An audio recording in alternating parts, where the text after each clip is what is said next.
हम लोगों ने 1 जुलाई से तत्काल टिकट के लिए आधार ऑथेंटिकेटेड अकाउंट का होना अनिवार्य कर दिया है। जो जनरल क्लास में यात्री ट्रेवल करते हैं उनके लिए भी 500 किलोमीटर की दूरी तक कोई बदलाव नहीं लाया गया है।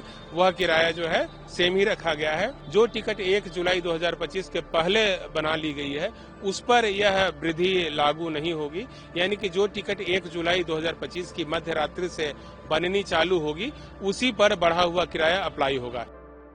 यात्रियों की सुविधा के लिए भारतीय रेल द्वारा लगातार प्रयास किए जा रहे हैं और इसी श्रृंखला में 1 जुलाई से कई महत्वपूर्ण बदलाव भारतीय रेल द्वारा किए जा रहे हैं।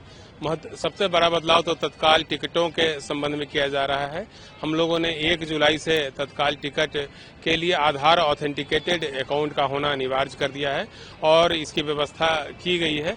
इसके अलावा हम लोग कोशिश कर रहे हैं कि अपने सॉफ्टवेयर में ऐसे बदलाव लाएं कि OTP आधारित तत्काल टिकट जारी करना प्रारंभ कर दें।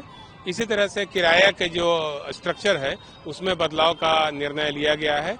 1 जुलाई से नई किराया सूची जो है वह लागू की जा रही है। जो नई किराया सूची भारतीय रेल द्वारा तैयार की गई है उसमें सबअर्बन ट्रैफिक पर किसी प्रकार का दबाव नहीं डाला गया है। किराए में किसी प्रकार की तब्दीली जो है नहीं की गई है। इसी तरह से मासिक और त्रैमासिक टिकटों का किराया भी जो है वह पहले की तरह ही रखा गया है। उसमें किसी प्रकार का बदलाव नहीं लाया गया है। साथ ही जो जनरल क्लास में यात्री ट्रेवल करते हैं उनके लिए भी 500 किलोमीटर की दूरी तक कोई बदलाव नहीं लाया गया है। वह किराया जो है सेम ही रखा गया है। जनरल क्लास में 500 किलोमीटर से अधिक की यात्रा पर किराए में आधा पैसे प्रति किलोमीटर की वृद्धि की गई है। यदि इसको मॉनेटरी टर्म में हम लोग तब्दील कर दें, रुपए में तब्दील कर दें, तो 501 किलोमीटर से लेकर के 1500 किलोमीटर की यात्रा पर प्रति यात्री 5 रुपया किराया बढ़ाया गया है। इसी तरह से 1501 किलोमीटर से 2500 किलोमीटर की दूरी तक का जो किराया है वह 10 रुपये बढ़ा दिया गया है और 2501 किलोमीटर से 3000 किलोमीटर के बीच की दूरी पर किराया जो है वह 15 रुपये बढ़ाया गया है। जो मेल एक्सप्रेस गाड़ियां हैं उसमें हम लोगों ने नॉन AC क्लास में किराया जो है वह प्रति यात्री प्रति किलोमीटर किराया जो है 1 पैसा बढ़ाया गया है, जबकि AC क्लास में किराया जो है वह 2 पैसा प्रति किलोमीटर बढ़ाया गया है।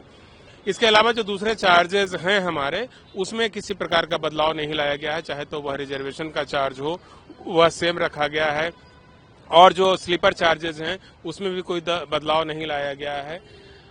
इसके अलावा और भी एक बात स्पष्ट कर दूं कि जो किराया वृद्धि है वो यह 1 जुलाई 2025 से लागू की गई है। जो टिकट 1 जुलाई 2025 के पहले बना ली गई है उस पर यह वृद्धि लागू नहीं होगी, यानी कि जो टिकट 1 जुलाई 2025 की मध्य रात्रि से बननी चालू होगी उसी पर बढ़ा हुआ किराया अप्लाई होगा। यदि किसी यात्री ने पहले से ही टिकट ले लिया है तो उनको दोनों किरायों में जो डिफरेंस है वह अदा नहीं करना पड़ेगा। एक और महत्वपूर्ण सूचना जो भारतीय रेल की ओर से है वह यह है कि आरक्षण चार्टिंग के समय में हम लोग बदलाव की तैयारी कर रहे हैं। पहले आरक्षण चार्टिंग जो है वह गाड़ी के प्रस्थान के गाड़ी के डिपार्चर के 4 घंटा पहले किया जाता था। अब उसको बदल करके गाड़ी के प्रस्थान के 8 घंटा पहले करने का फैसला लिया गया है। लेकिन जो गाड़ियां 2 बजे दोपहर 2 बजे या उससे पहले आरंभ होती है, उसका डिपार्चर यदि पहले होता है तो फिर उस गाड़ी का जो चार्ट है वह 1 दिन पहले रात्रि 9 बजे तैयार कर लिया जाएगा। इससे जो वेटिंग लिस्ट के हमारे यात्री हैं उनको काफी फायदा होगा। उनको 8 घंटे पहले ही पता चल जाएगा कि उनकी टिकट कंफर्म हुई है या नहीं। उनको रेलवे स्टेशन पर आने में सहूलियत होगी और साथ ही जो यात्री जिनका टिकट कंफर्म नहीं होता है उनके लिए विकल्प होगा कि वह किसी और ट्रेन में अपना आरक्षण ले लें और या फिर किसी और दूसरे मोड से ट्रांसपोर्टेशन करें।